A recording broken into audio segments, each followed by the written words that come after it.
Pukul kaksi. 0 dini hari, tepatnya hari Selasa, suasana di kampung itu masih sangat gelap, dingin sekali, bahkan warga yang ada di luar rumah hanyalah 3 warga yang bertugas jaga pos kamling. Suasana di pos jaga itu tidak seperti biasanya. Kalau biasanya pos jaga itu ramai, sekarang hanya ada 3 orang yang jaga. Malam-malam gini enaknya nonton bola, betul gak? Kata Pak D salah satu warga kepada 2 warga lain yang bertugas malam itu. 2 warga itu saling melihat dan Dika berkata, "Memangnya mau nonton bola apa? Kan hari ini nggak ada jadwal bola. Tidur ajalah aku. Romli, kamu malam ini keliling sendiri aja ya. Aku ngantuk berat." Romli pun segera mengangkat kaki dari pos jaga itu dan pergi sendiri untuk berkeliling malam terakhir sebelum subuh menyapa. Siapa juga yang mau maling di sini? Kalaupun ada yang mau maling di sini, pasti maling itu gila. Soalnya kampung ini dekat dengan kantor polisi. Hahaha. Romli berbicara sendiri sambil berjalan menjauh dari pos. Sudah 10 menit berjalan, Romli pun menjauh dari pos jaga dan berada di area kampung yang gelap karena lampu yang menerangi area itu sedang mati dan belum diganti. Romli pun menyalakan senter sambil berkata, "Capek juga jalan-jalan terus, duduk dulu di sini, tapi tempat ini gelap banget." Sambil nyetel, lagu dangdut aja biar suasananya nggak terlalu serem. Romli pun duduk di area yang gelap itu sambil menyenter area sekitar. Tiba-tiba, saat Romli menyenter area sekitar, ada suatu hal yang aneh, dan Romli berkata dengan nada pelan sambil merinding. "Kenapa ada warga yang keluar rumah pagi-pagi gini? Bukannya warga yang berjualan sayur ada di kawasan yang masih jauh dari sini? Tunggu kok, dia bisa melayang di atas tanah. Itu bukan karpet kan? Romli pun teriak dan lari meninggalkan area itu dan menuju rumahnya. Aktivitas di kampung sudah berjalan seperti pagi-pagi pada umumnya. Pagi ini dimulai dengan Pak D yang menuju ke rumah Romli, lalu memanggil Romli dan berkata, "Romli, kamu sudah gila ya? Bisa-bisanya kamu pulang saat keliling malam? Di area rumahnya Pak Hardi ada warga yang pingsan tepat jam 3 pagi tadi dan baru ketolong jam 5 pagi. Kamu kan keliling malam di sekitar area sana kan?" Lalu Romli yang wajahnya masih ketakutan karena melihat sesuatu yang membuatnya kabur pun masih plongo melihat wajah Pak D. Lalu Romli berkata kepada Pak D, "Pak D, saya kemarin sudah berjalan di area sana, tapi saya memang kabur. Soalnya saya melihat hantu Pak D." Mengatakan itu kepada Pak D dengan wajah takut, tapi Pak D terlihat sangat tidak peduli. Tapi memang maklum karena Pak D jiwanya berani, bahkan setiap jaga malam Pak D selalu mendampingi karena sifatnya yang berani dan tidak mudah takut. Pak D lalu berkata kepada Romli, "Hantu-hantu harusnya jam segitu sudah dekat dengan subuh, mana ada hantu, udah sekarang kamu ganti baju mandi, lalu kita pergi ke rumah warga yang pingsan itu." Setelah Romli mandi dan ganti baju, ia dan Pak D segera menuju ke rumah warga yang pingsan dan warga itu masih syok. Warga itu bernama David. Pak D lalu melihat David sebentar dan bertanya, "David, kamu sudah minum?" "Sudah Pak D," jawab David. Lalu Pak D melanjutkan lagi pertanyaannya, "Apa yang membuatmu keluar pagi-pagi dan pingsan?" Jawab David, "Kemarin malam saya bekerja shift malam dan harus lembur malam. Saya selesai jam 2 pagi dan baru pulang dari kantor jam setengah 3 pagi. Pas saya sudah tiba di depan rumah Pak Hardi, saya lihat ada putih-putih terbang dan menabrak saya. Saya melihat wajahnya Pak D, dan itu yang membuat saya pingsan." Lalu tanya Pak D, "Bagaimana wajahnya David?" Jawab David, "Wajahnya seram, ada luka di wajahnya, tapi saya tidak tahu jelas apa luka itu." Setelah mendengar jawaban dari David, Pak D lalu menemui Pak Hardi dan menyuruh Romli untuk menemui warga yang pertama kali menemukan David pingsan. Pak D lalu bertemu Pak Hardi di teras rumah. Pak Hardi lalu mengajukan pertanyaan kepada Pak Hardi, "Pak, sebelumnya kan di rumah Bapak ada kamera CCTV yang mengarah ke jalan. Coba mungkin dilihat Pak, penyebabnya apa mengapa sampai David pingsan?" Lalu Pak Hardi menjawab, "Saya juga tadi awalnya mau melihat Pak D, tapi saat saya membuka rekamannya, kamera itu hanya merekam sampai jam 3 pagi kurang 5 menit, di mana saat itu David masih berjalan dan belum pingsan. Tapi setelah itu kameranya mati sampai sekarang dan baru saja dibawa anak saya ke tempat servis." Setelah mengatakan itu, Pak Hardi pamit ke Pak D untuk pergi ke kantor, karena hari itu posisinya hari Selasa yang masih menjadi hari produktif.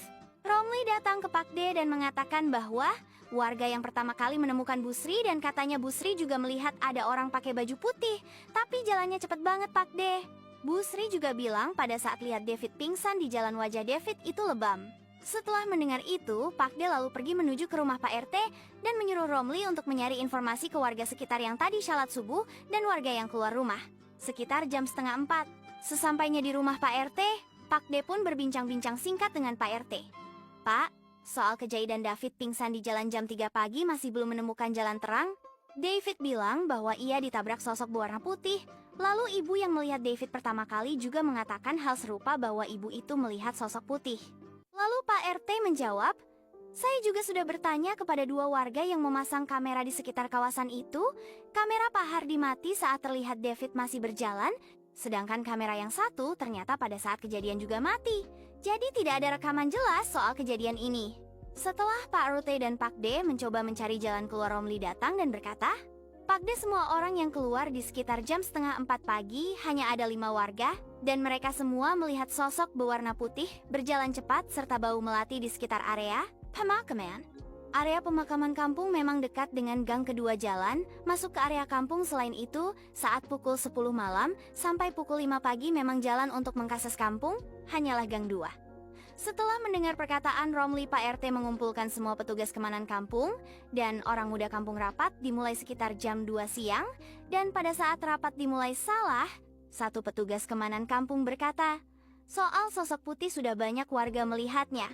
Bahkan dari kemarin awal bulan, semua warga yang keluar di jam 3:30 pagi selalu melihatnya.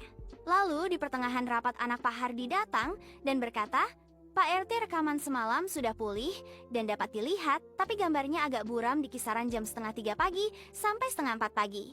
Lalu Pak RT melihat rekaman itu bersama Pak D, sosok yang menabrak David tidak terlihat jelas, tapi sosok itu berwarna putih. Pak D lalu melihat Romli dan bertanya kepada Romli, apa saja yang kau lihat sesaat sebelum kau kabur karena takut, Romli? Lalu Romli menjawab, sosok putih, wajahnya ada luka. Pak D. Pak D lalu seperti ingat sesuatu dan berkata kepada semua petugas keamanan kampung, bukankah pernah ada laporan sebanyak 10 warga melihat sosok putih? Petugas keamanan kampung saling melihat sambil mengingat-ingat. Untungnya ada salah satu petugas keamanan yang membawa buku yang berisi laporan-laporan warga. Betul, Pak D.